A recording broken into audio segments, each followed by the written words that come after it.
so that we achieve peace, harmony, salvation.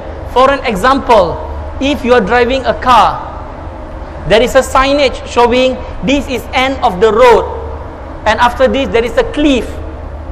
What would you do? Would you continue driving? If you continue driving, you will fall over the cliff and you die.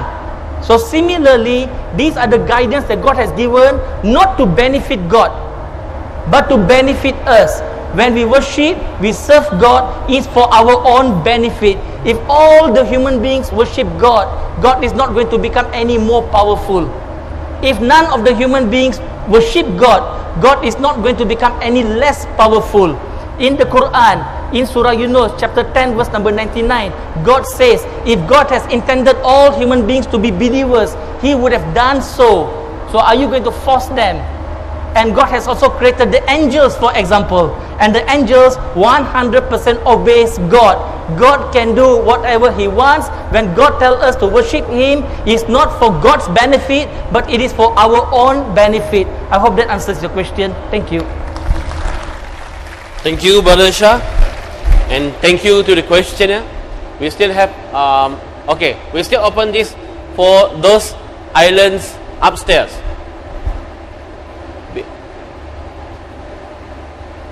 No request. Okay, we give it to our brother here.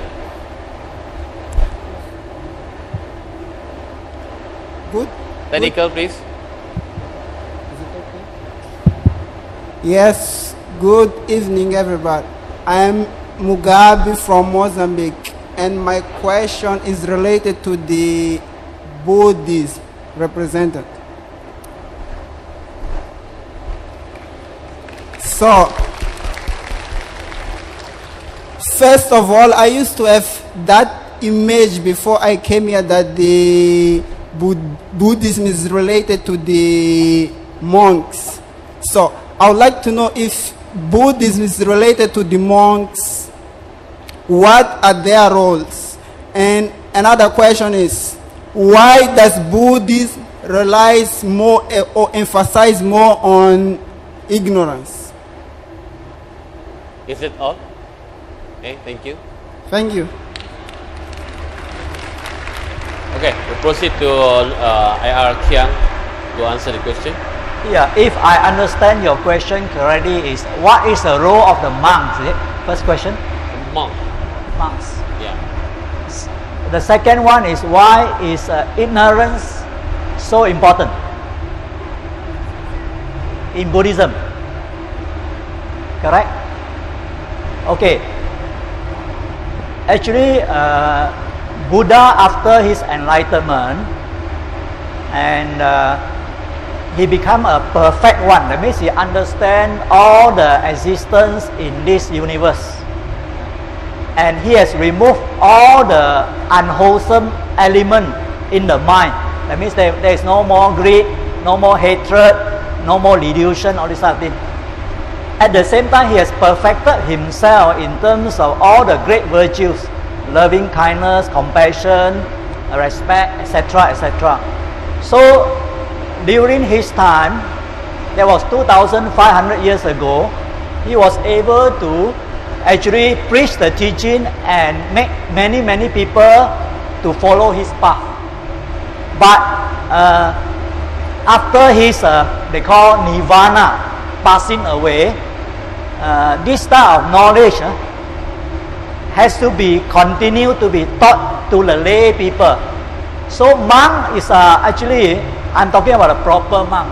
Monk actually is just like maybe the priest. They are like specialists. They concentrate on their practice, higher understanding all these things, but at the same time they depend on the lay people to serve them the basic necessity. So they will study the scripture properly, understand the scripture properly, and then they will teach the human lay people.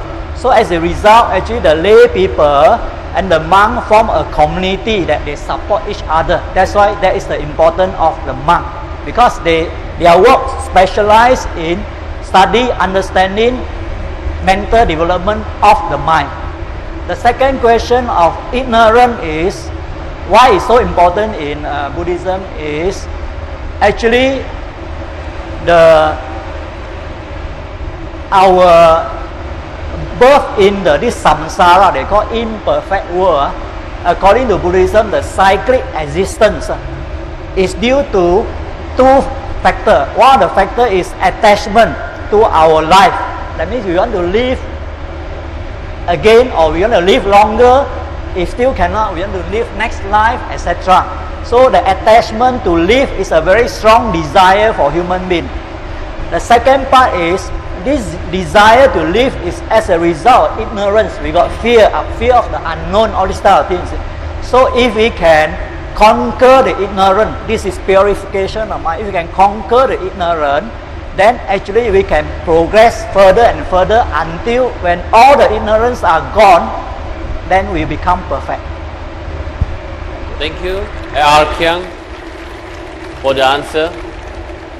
Okay, I see somebody is getting ready upstairs first. Okay, upstairs first. Bismillahirrahmanirrahim. I'm Muhammad Izzatullah bin Muhammad Mustafa, Bachelor of Engineering, first year first. I want to ask the Dr. William Law regarding to the Jesus Christ. Is he a real God? I mean, Jesus Christ is a God, and how come he has a human attribute, just like in the Holy Bible say that Jesus is grown is high and knowledge. If I'm wrong, okay, please correct me. Okay, I think so. Thank you. Dr. William, please. So is Jesus God? Yes, he is God.